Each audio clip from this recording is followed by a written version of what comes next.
Hello and welcome to Sensei Podcast. This is Manos Brilakis discussing with leaders in the field of CTO and complex PCI. Sensei means teacher or master in Japanese. The goal of the Sensei Podcast is to help you learn and improve in CTO and complex PCI so that you can become the best that you can be and offer your patients the best possible results.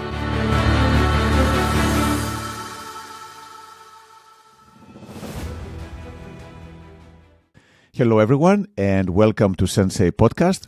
It is my great pleasure to introduce Dr. Amir Kaki, who is the Director of Complex Coronary Interventions as well as Mechanical Circulatory Support and ECMO at St. John's Hospital Sensei Health System, and also an Assistant Professor at the Wayne State University. Amir, thanks so much for joining us today. Super excited to talk to you. Thank you for having me, Manos. It's a pleasure to be here. Amir, we've known each other for a long time, and I know you've had a long career doing complex PCI, but I always ask people, how did you get into this? Did you always want to do complex? Was there something in your early days that influenced you? How did you get into this area? Yeah, that's a great question. And looking back, it wasn't necessarily complex PCI that inspired me. I did my interventional fellowship at Lenox Hill Hospital in New York City. I was relatively young, in my late 20s, and at that age, you're very impressionable.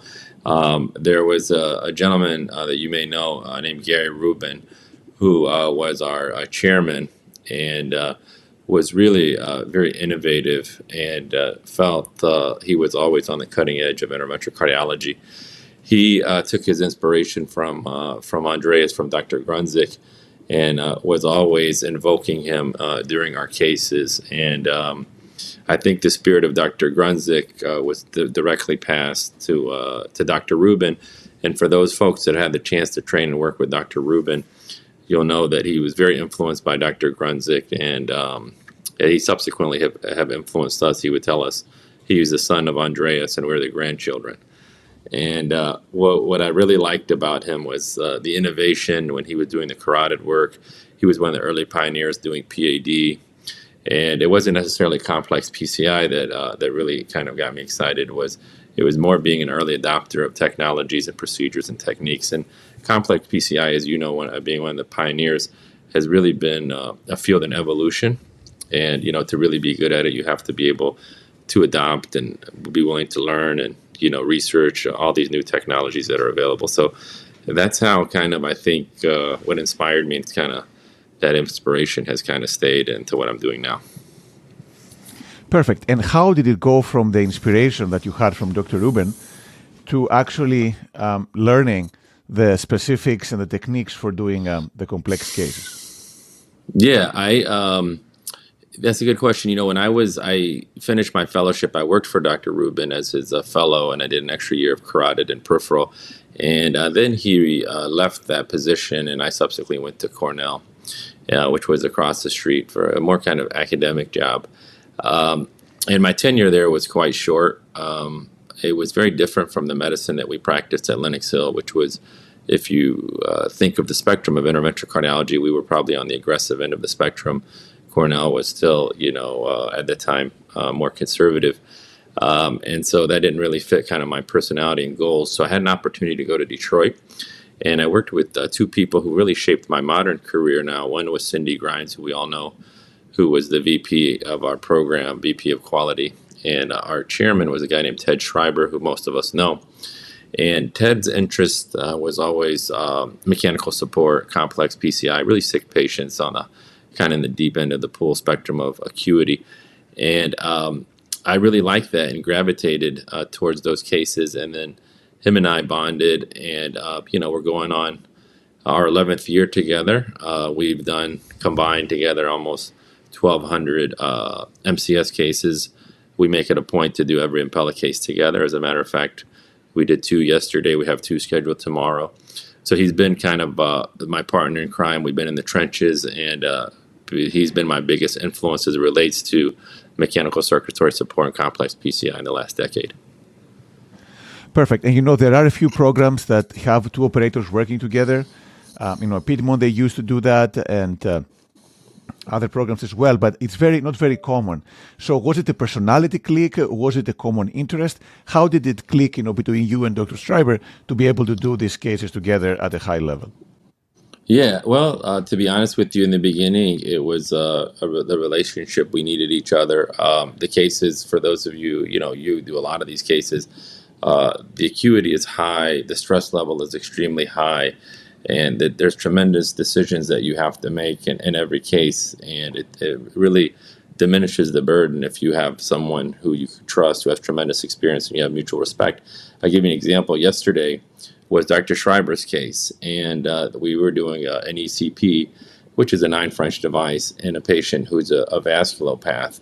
And after the case, we both said to each other, it was really nice having you in this case. I would say, maybe half of the cases he probably could do alone. I could do it alone, but you can't predict these cases. And it's been my observation every single time I've done a case with him, or he's helped me, or I've helped him. I've never regretted it. From a financial perspective, the way we do it is if he boards the case, it's his patient, he bills, and I volunteer my time.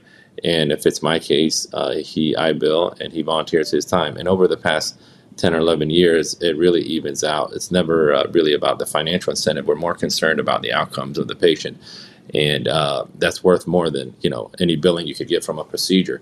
So it is just and you may say that's an overkill for two really experienced operators to do all these cases, but I would subject to you that it's probably the best ways. If you look at our outcomes, it speaks for itself. Vascular access complications extremely low, low single digits. Our survivals are great in the high risk PCI.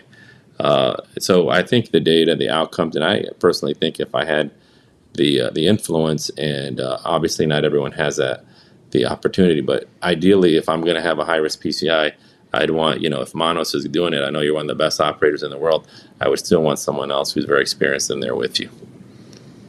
Yeah, absolutely. That's a great point. And I guess the part of that is that you also learned from early on. I didn't realize you had done a vascular peripheral training as well. Was that helpful in doing the mechanical work and obviously the vascular access issues? Yeah, to be honest with you, retrospectively, if I look back, that year I did with Dr. Rubin, I was doing carotids and peripherals, and if you think of what Rubin's practice was a very kind of boutique practice where he took care of not, a lot of regular patients, but a lot of dignitaries, a lot of very affluent people from all over the world as an expert. But it wasn't the carotids, actually. I learned a lot from the carotids that I still use today, but it was the vascular access experience. At that time, I had no idea how that would shape my career. And when I came to Detroit, I had that skill, and I leveraged that to get in on the cases with Dr. Schreiber. He was teaching me how to use these pumps, and I was helping him with the vascular access. And together, we've come up with a really good strategy and techniques that we've shared with everyone over the past decade. So the Vascular Access Fellowship, the Peripheral Vascular Fellowship, has really been an impact. And at the time, not knowing it, probably shaped my career to where I'm doing now. And you published many of those techniques. How to get the perfusion ipsilateral. How did you come up with these techniques? Was it just a need doing those cases? Was it the interaction with Dr. Schreiber? How did you invent all these approaches? Yeah, again, when we were doing these cases, so a couple things about our practice when Dr. Schreiber and I started, and I give him a lot of credit because I'm going back to 2012. Impella was not mainstream. We had a 2.5 liter device. It was 13 French. A lot of folks didn't understand large bore vascular access. We didn't understand the utility of these technologies, how to best use them, and so forth. But he was an early adopter, and as such, I was fortunate to get on that wave with him. And what we realized is that we were actually more experienced than most people in the world. And so we were coming up on challenges, and we would talk it out, and we figured out a lot of this stuff as we went. And Manos, I never had a very prolific academic career like you and many others. And Schreiber and I were very busy in the trenches and didn't really know how to write papers. We didn't know how to publish. We weren't really involved in meetings and so forth. And it wasn't until I started getting invited to talk specifically about access and Impella use that I realized, that this was really important information that people really were excited to hear about and didn't know about. And so then we asked some people to come help us with the writing piece and the publishing and getting the word out. And that's how we did it. A lot of it was really, they say invention is the mother of necessity. And that's exactly what happened. So we learned a lot on the fly. And, I'm very grateful to that experience, grateful to our patients, that allowed us, to try to evolve the field to what it is now. And how do you prepare for those cases? These are obviously very complex patients in multiple ways. Do you have a specific routine? How do you prepare for each one of those? Oh, it's to be honest with you, on all these cases, we do the same thing. It's kind of become, pretty kind of standard. Schreiber and I will get together, we'll review the films. He'll say, what do you think? What do I think? And what I've taken over the years is sometimes less is more. When I was younger, I was very eager. You go to these talks, you see Berlakis do a retrograde, and he talks about, complete revascularization. And then I sit there and tell Schreiber, we got to get every vessel. And he would say, no, let's get the proximal stuff. Let's, mitigate complications. Let's be safe. And the older I get, I'd like to think the wiser I get, much more selective about what we do when we're in there. I'm very, very sensitive to time on the table, and people may think I'm very impatient, which probably is a virtue that I unfortunately don't have as patience. But when we're on the table, I'm very, very sensitive every second, every time there's an inefficiency or a delay. That's my biggest sensitivity, because I think that the time on the table correlates with the complications and the risk. And so to answer your question, we plan these cases where our approach is extremely practical, large territories, proximal vessels. We leave a lot of branch vessels alone, distal vessels, if we don't think they just, contribute to a lot of myocardium. So it's much more strategic and thoughtful than it was when I was just very, dogmatic when I was younger. Hey, we got to fix everything. That's not the approach anymore for me. And then, do you get anxious or nervous during those cases? I mean, you always seem very calm, but how do you feel when you do some of these complex cases? I thought about that. I saw some of the questions that you sent over, and I thought that was one question that it was interesting, because I was thinking about it. So I haven't gotten nervous about a case in a long time.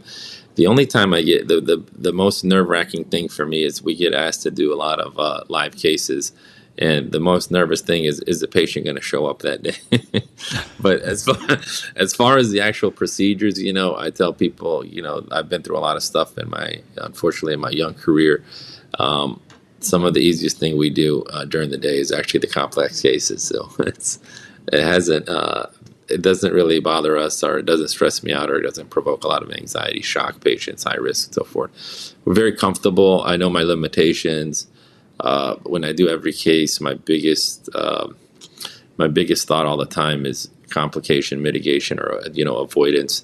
And I have no problem, stopping a case, referring a case out, if I feel that the threshold of safety that I'm not comfortable with is being met. So I think safety for me is a priority. And then when with that approach, I really don't have a lot of anxiety, because it's not, a couple of times a year I'll say, hey, this is out of my league. I can't do this. And I'll take the patient off the table.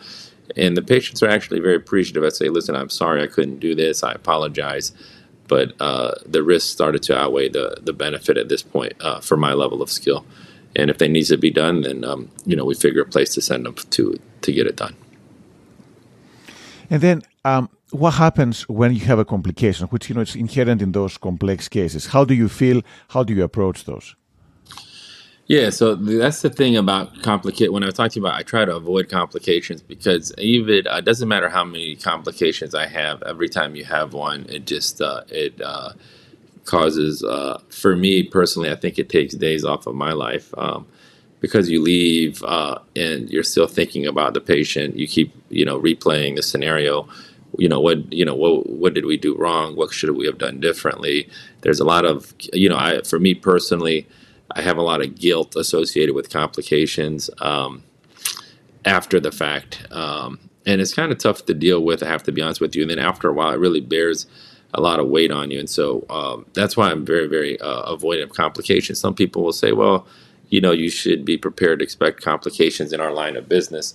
I think there's definitely some truth to that. That being said, every time you have a complication, particularly if it's major or catastrophic, I don't know if ever we'll be able to a really good way to deal with it. I unfortunately have a lot of guilt. I don't know how you feel after your procedures, although probably not the right emotion that we should have, but that's how I ultimately feel. No, absolutely. And, it's human, I guess, to feel guilt and not feel good about them. And that's the process of how can you bounce back, how can you learn from it so you can make the most for the next patients to come through. But another aspect that you have a tremendous experience as well, is the implications of that in terms of credentialing and other things. As you know, I've learned recently that you had a lot of situations where, they were not really happening, but may have been used in a way to serve some other means. So, Yes. and I think you've helped many other people in other podcasts that you've done about, peer review. And that's a very sensitive topic for high risk complex operators, because obviously you're going to get more complications than the average operator. So Yes. any insights you have on this, which I know that you've done a lot of work to help other people along those lines. Yeah, so one thing I will tell you is that I'm very proud of, and I'm also very proud of Dr. Schreiber and our entire team, is that we never denied therapy to a patient on the premise that it was risk prohibitive for us as operators. We did the best we could. Unfortunately, what happened to myself, Dr. Schreiber, two other of my partners, Dr. Elder and Dr. Maham, four of us, we were victims of what is actually, which is a phenomenon which I was never even familiar with until I went through it personally, called sham peer review. There's a wonderful physician who's a neurologist in upstate New York who's dedicated a tremendous amount of his career to researching and publishing this, and is probably the world authority, definitely in the United States. His name is Dr. Lawrence Huntoon. If you ever get a chance, I think it's worthwhile for all of us to read his work. He's very passionate and committed to the space. But what happened, at least in my scenario, as the time permits, I'll be happy to share with you. But I was a victim of sham peer review, where me and my colleagues were outspoken about the lack of resources and the mismanagement from administration that we felt compromised the quality of care being delivered and the safety of our patients. We made our complaints in good faith, and I think as a function of my naivete, I did not expect any blowback. I thought, they would say, hey, these are passionate physicians about their patients and we need to meet their needs. Unfortunately, rather than that approach, they took a different approach, and the approach was to conspire against the four physicians to make false claims against us and ultimately remove us from not only from our positions publicly via the newspaper and media outlets and such, but subsequently also to revoke our privileges as a form of retaliation for us speaking out. When they did take my privileges, I went through the due process, and the due process, depending on your institution or the bylaws, allows you a fair hearing. And I went to the fair hearing, and I found out very interesting things about the fair hearing. I mean, how many people listening to this podcast actually have read the bylaws at your institution? I would venture to say very few. Now, knowing what I've been through, it's very boring stuff, but you should at some point have some type of grasp on what is the bylaws at your institution. And everyone is fair game here, whether you say, hey, Kaki's a wild guy, him and Schreiber, cowboys in private practice, that's never going to happen to me. I'm in the ivory tower of medicine, I'm an academic, I'm an employed physician. I think that is, you're misguided if you believe that this could happen to any one of the physicians. Unfortunately, I hate to admit this, but oftentimes it's not only administrators, this is facilitated by our own colleagues for various reasons. It could be, for financial, it could be envy, it could be professional reasons, but they can't do this to physicians without other physicians, being cooperative and complicit. In my particular case, I did go to the fair hearing. I was very fortunate. After 2 days of hearing, that I won unanimously, 5-0. The jury of my peers aren't exactly interventional cardiologists like yourself, Manos. They're appointed by the hospital. In my particular case, many of whom were employed by the hospital, so you could note the inherent conflict. The good thing, I was very fortunate that I had honest physicians who were willing to hear out my case with an open mind and non-biased, and they had integrity, and they ruled in my favor based on the evidence. None of these people who I had ever met before, and unfortunately, I've never had the opportunity to thank in person since then. When I won in my fair hearing, it went to the medical executive committee. The medical executive committee, confirmed the reinstatement of my privileges without condition based on the evidence. And unfortunately, there's a governing body at our institution which is not made up of physicians. For the first time in the history of the DMC, in unprecedented fashion, denied the request of the medical executive committee. keep in mind when you go through this process, it's protected under peer review. So I was very, very fortunate that I sued the institution and the judge. I had a Supreme Court jurist in arbitration. She was a former Supreme Court judge in Michigan, who was a very smart arbiter, and I was very, very fortunate that she allowed that peer review in as evidence, which really told the story. As a result, just to speed things up, it was I was in this legal battle for almost 2 years. I'm very proud to say that myself, with the help of a very wonderful legal team led by Deb Gordon, prevailed. I was fully exonerated. I was fully vindicated. I'm very proud to say that I'm the only interventional cardiologist that I'm aware of who got court-appointed reinstatement of my privileges. And I continue to go serve my patients at this hospital where they did this to me as a matter, of principle. And so I'm there and I'm taking care of my patients. The after effect of this is as recently as last night, a young interventional cardiologist, 3 years out of fellowship, called me, being subjected to similar types of things. I would say that probably maybe 3 dozen cardiologists since this have happened to me that I've helped in one way or another. And the reason I think it's important, Manos, that we talk about this is that we need to increase awareness about, the vulnerability that we have. And we really need to increase awareness so that we could be educated about our rights and our process.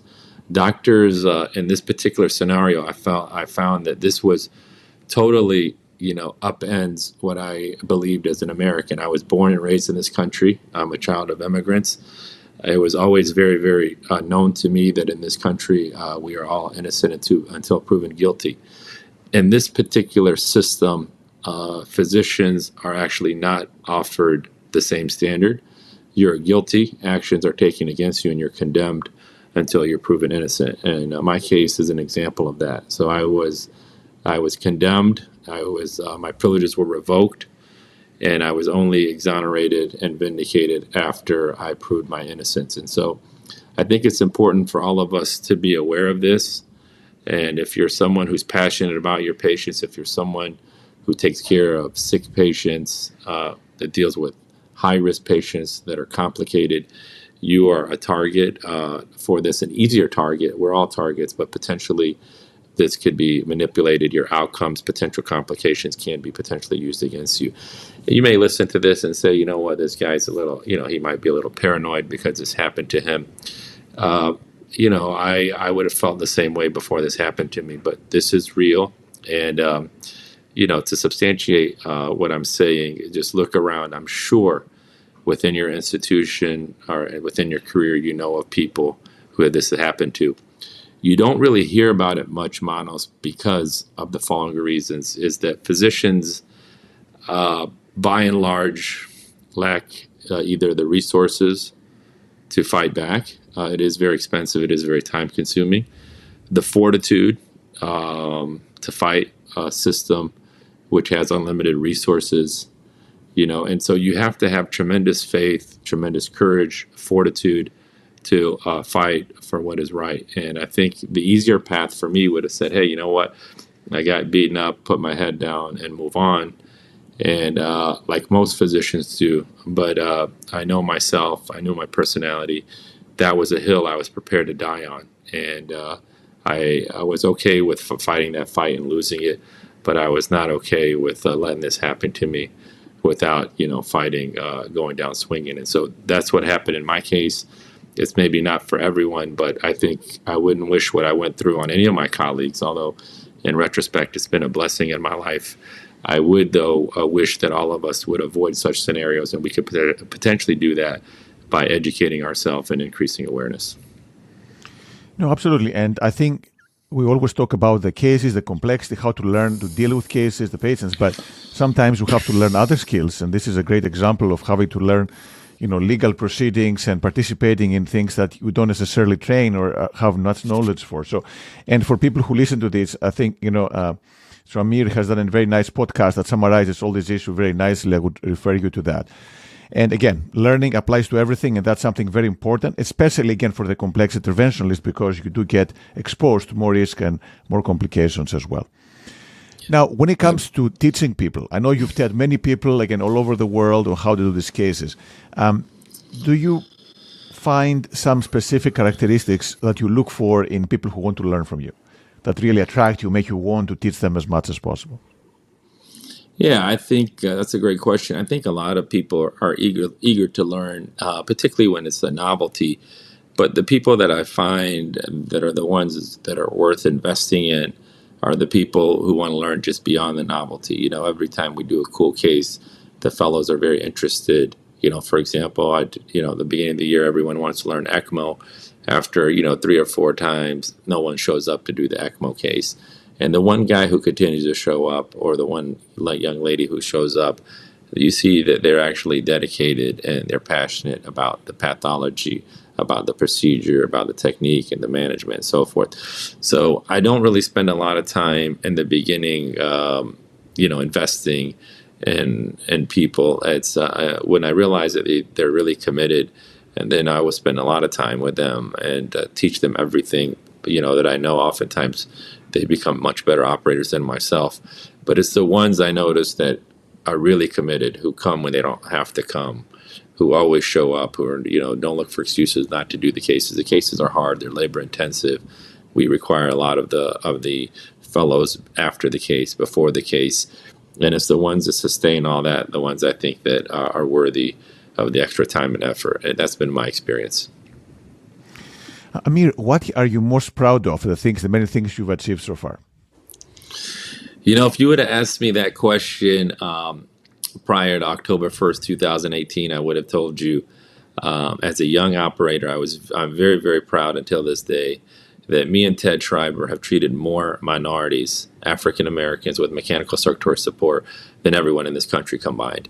So that's something that I'm very proud of to this day. I think, decreasing the gap in access to very advanced cardiovascular care, regardless of your race, your gender, your ability to pay, is something that I'm very proud of and committed to doing, God willing, the rest of my career.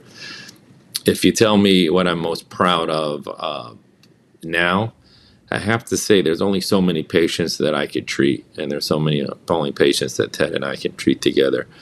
But after my experience of, full exoneration and the triumph of a very hostile administration, I'm very proud that I fought that fight, and I think that that victory really has inspired a lot of other colleagues across the country. And I think that, I'm very blessed in the sense that like you've been all around the world. You get countless opportunities to speak and to lecture and to meet colleagues. I got to tell my story for the first time in San Diego at Paul Tierstein's meeting. And it was an audience of about 600 people, and it was kind of a talk on the humanity of medicine. And I gave a presentation about what happened to me. That was the first time I've done that publicly.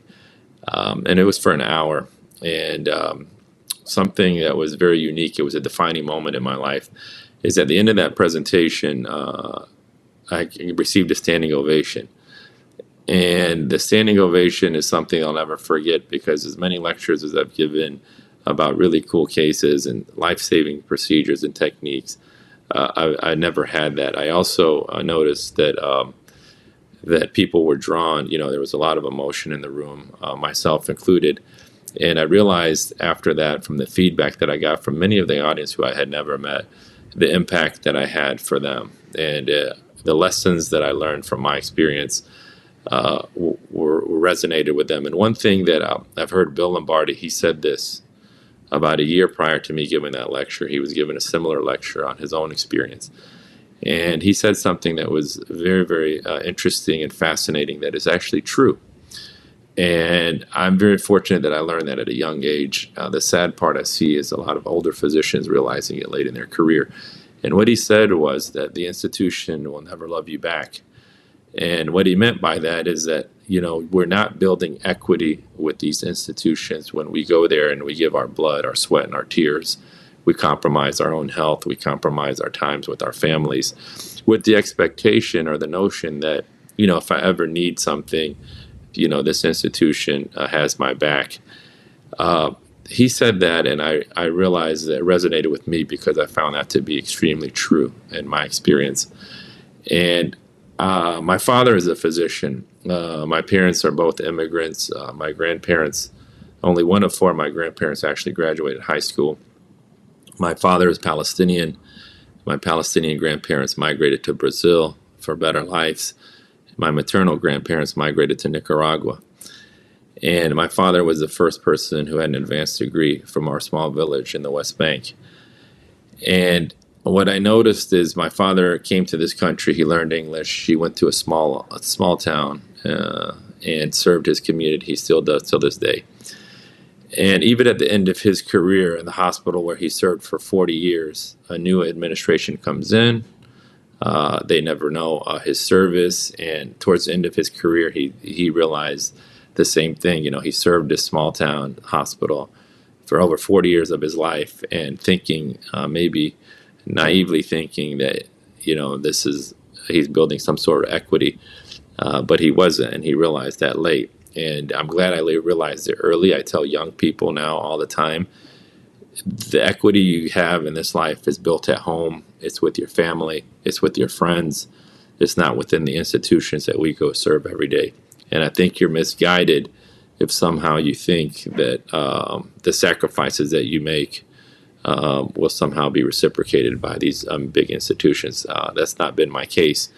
And if you talk to Bill Lombardi, you talk to my father, you talk to some very accomplished people in the world, they had the same experience. And so I think that's important for us to talk about, for young people who sacrifice some of the best years of their life, years of your children, formative years where you have your children, you have young marriages, and sometimes that are compromised and a lot of moments missed.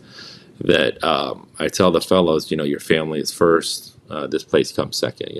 There's always going to be somebody here to take care of your patients, but there's not always going to be somebody at home to take care of your family. So that's an important message that I've learned, and I hope that we in the physician community, it used to be kind of a badge of honor. I've spent so many hours in the hospital. I did this many years. I think that knowing what I know now, I think that's naive and maybe even silly at this point.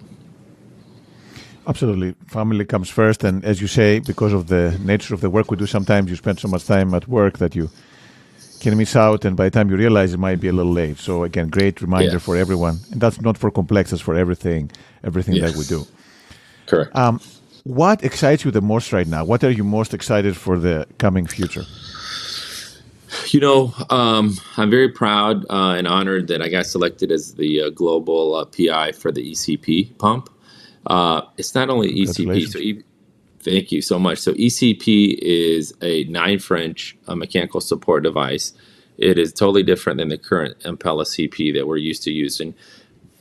Ted and I did a case yesterday, and we had 5.5 liters of cardiac output, 4.5 liters from the device that was delivering, and 1 liter from the patient's native cardiac output in the left main that was in a patient who had a reduced ejection fraction. We closed this patient with an 8 French angioseal. Severely critically stenosed left main that was a huge rock of calcium. We did it with we modified the left main with the shockwave. We had an 8 French device and 9 French device, but closed with 8 French angioseal. And what I'm really excited about is that the technology is going to level the playing field for access to a lot of people. So you don't have to be, Kaki and Schreiber. You don't have to be Berlakis. I think that someone with a lot less experience is going to be able to safely do procedures which historically required a tremendous amount of experience. And so I think that's really exciting. The shockwave coming, the small Impella pumps, the microcatheters you're able to see that we're breaking down barriers of access to care for patients. Because if you think about it, Manos, if say there's a lot of patients who are not fortunate enough to maybe come to your institution or people who could do these cases. And what ends up happening is if it can't be done, they get, sent out to pasture, relegated to medical therapy.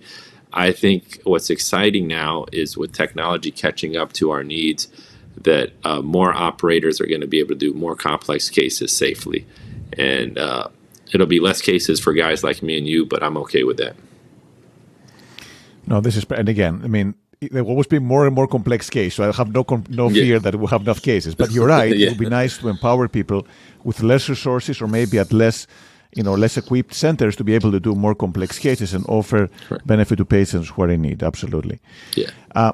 Now, when it comes to yourself, as you said, you take care of a lot of things going on, very, very busy, a lot of stress. Yeah. How do you keep yourself in a good shape to be able to do all this? Oh yeah, I work out a lot. My wife is a transplant cardiologist. She's really into health, which is really good because she keeps our family in shape. I work out every day before work, so that's what I like to do in the mornings when my wife and kids are asleep. Before I start work, I get a workout in. After work, I try to do something, as well. So I spend a lot of time with my kids. Our family is really into sports. I like to play tennis. So I got my daughters are tennis players. They're swimmers. We ski as a family, and so we spend a lot of our weekends doing stuff that has to be something that's active. My kids go to school during the day. Obviously we use our brains all day, but I think it's just as important, to use our bodies constantly, try to, go to sleep early, eat healthy food, work out as much as possible. And I think that's the key. And, when we're, there's more and more data now scientifically, it shows, about working out, and there's a great podcast, these guys from Stanford, the Huberman Lab. I recommend people listening to these guys. They're brilliant. But as it relates to not only to myself, I'm looking around at senior operators. A lot of them are plagued with orthopedic problems. I mean, you see these guys, they have very bad posture.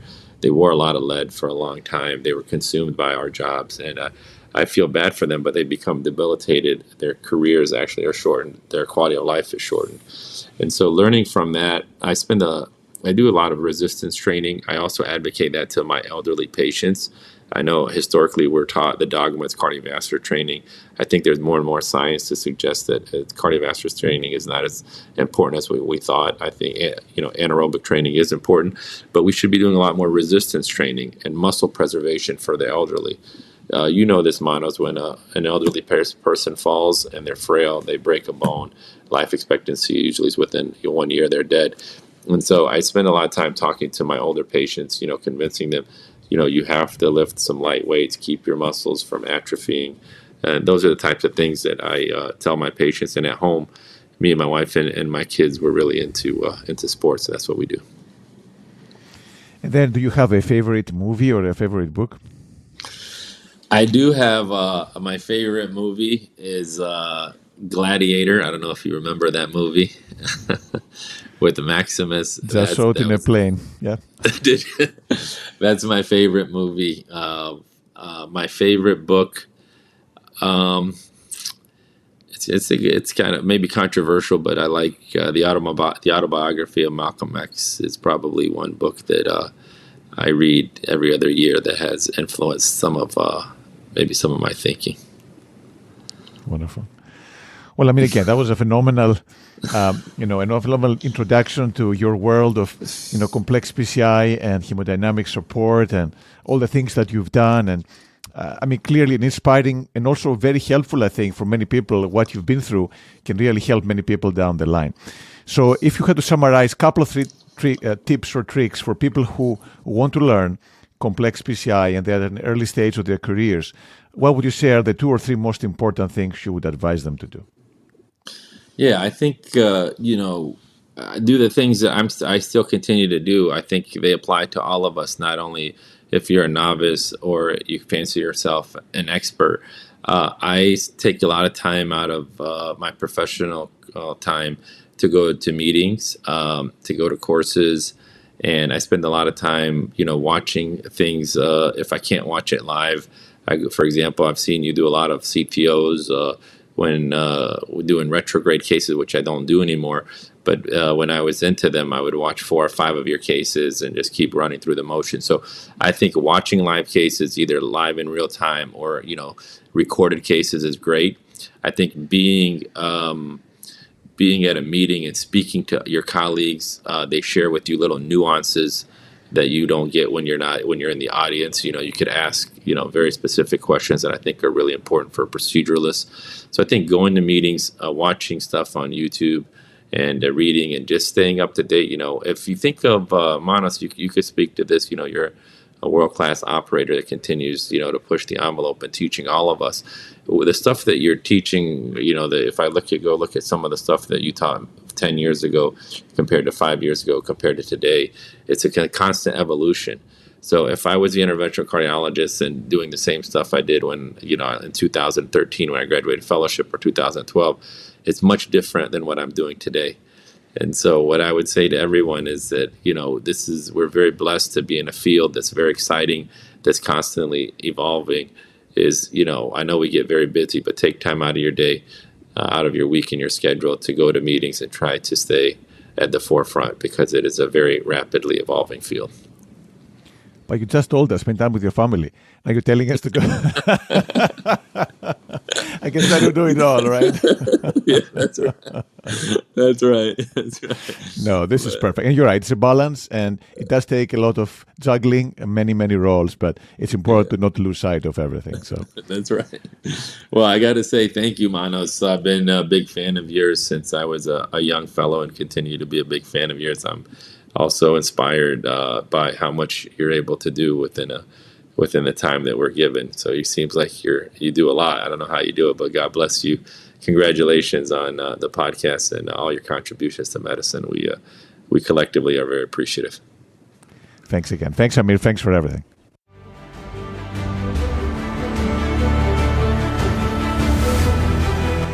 Thank you for listening to the Sensei podcast.